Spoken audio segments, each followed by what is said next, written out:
पहले ये वीडियो देखिए।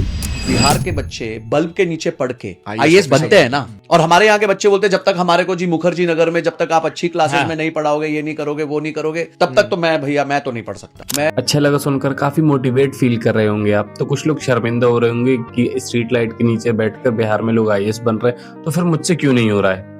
दोस्तों, ऐसे कई लोग हैं जो इमोशन फैलेसी का इस्तेमाल करके आपके इमोशन ट्रिगर करते हैं और फिर आपसे हाइपोथेटिकल चीजों पे आपका सक्सेस और आपका फेलियर इमेजिन करवा लेते हैं। हालांकि ऐसा कौन सा बच्चा है बिहार में जो स्ट्रीट लाइट के नीचे बैठकर आईएएस बन रहे हैं। ऐसे एक दो एग्जांपल होंगे, लेकिन ये बातें इतने कॉन्फिडेंस से कही जाती हैं कि ये बातें जर्नलाइज कर ली जाती हैं। और जब ऐसी वीडियो कुछ माँ बाप देख लेते हैं तो शायद सोचते होंगे कि हमारे बच्चे में ही कुछ कमी है। हालांकि सच्चाई इससे बहुत दूर है। हमारे दिल्ली में एक रोड है, पंडारा रोड, वहाँ मिठाई बड़ी अच्छी मिलती है। तो हम लोग एक दिन ऐसे रात को चले गए 11:30 बजे। तो गए तो मेरे को वॉशरूम जाना था, तो पब्लिक टॉयलेट था। जैसे पब्लिक टॉयलेट के मैं अंदर गया तो वहाँ एक लड़का बैठ के किताब लेके पढ़ रहे हैं पब्लिक टॉयलेट के अंदर, ठीक है। और मैं गया, बाहर आया तो वो पैसा कलेक्ट करने का उसका जॉब था, जो यूज था पब्लिक टॉयलेट का, उसका 2 रुपए वो लेता था। तो वो उसका काम था। मतलब बच्चा क्या पढ़ रहा तू? तो बोलता है मैं IIT JEE की प्रेप कर रहा हूँ। मैं तो पूरा रात बोला हाँ मैं पढ़ूंगा, यहाँ बैठ के लाइट है ना, मेरे को लाइट मिल गई, जगह मिल गई, मेरे को पैसे भी कमाने मिल जाते हैं। इसको करना होगा ना, वो पब्लिक टॉयलेट के बाहर बैठ के भी कर लेगा।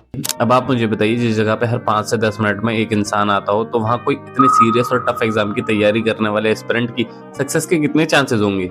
अगर आप में से कोई ऐसे एग्जाम की तैयारी करने वाला स्टूडेंट है तो आप मुझे बताइए कि आप एक पब्लिक जगह पर बैठकर ऐसे एग्जाम की तैयारी कर सकेंगे जो इतना टफ और इतना बड़ा एग्जाम है और इतना वास्ट सिलेबस याद कर सकेंगे, और या फिर आप एकांत में बैठकर ज्यादा अच्छे से पढ़ सकेंगे जहां आपको कोई परेशान करने वाला ना हो। और सर, जिन बच्चों के IAS और इंजीनियर बनने की बातें कर रहे हैं ना, तो वो आर्थिक रूप से इतने कमजोर होते हैं कि कई बार उनके पास सिलेबस की पूरी बुक्स भी नहीं होती हैं। ये इतने बड़े और टफ एग्जाम केवल एक सोच के नहीं होते, ये गाइडेंस के भी जरूरतमंद होते हैं और मेंटरशिप के भी जरूरतमंद होते हैं। और ये बात बिल्कुल सच है कि आपके एक्सक्यूजेस आपको कभी सफल होने नहीं देते, लेकिन किसी को मोटिवेट कभी फिल्मी कहानियों से नहीं बल्कि उनकी सच्चाई बताकर करना चाहिए। हमारे देश में ऐसी फिल्मी कहानियां दिखाकर और बताकर बच्चे मैदान में उतार दिए जाते हैं बिना ये पूछे वो करना क्या चाहते हैं, और बिना उसे सच्चाई बताई कि जिस एग्जाम की तैयारी करना बेटा तुम जा रहे हो उसके रास्ते में कितनी चुनौती आएंगी। तो कुछ बच्चे ऐसे आएंगे जो बहुत अच्छी सर्विसेज और कोचिंग सेंटर से आ रहे होंगे, तो कुछ उनसे भी ऊपर बढ़कर आएंगे जिनके पास हमेशा नॉलेज की सारी सर्विसेज थी, कंफर्ट था।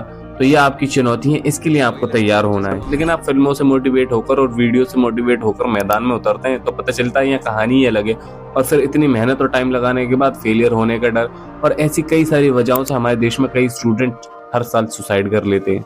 मेरी बातें शायद आपको डिमोटिवेटेड लग रही हूँ और आपको लग रहा हो कि मैं पढ़ने से रोक रहा हूँ, बल्कि सच ये है कि 100 झूठी मोटिवेशंस वाली कहानियों से अच्छा है आपको एक सच बताकर डरा दिया जाए, ताकि जब आप मैदान में उतरो तो आपको पता हो कि आप कहाँ से आए हो और आपको क्या लक्ष्य प्राप्त करना है और जिस मेहनत के लिए आप तैयार हुए हो वहाँ क्या चुनौतियां हैं।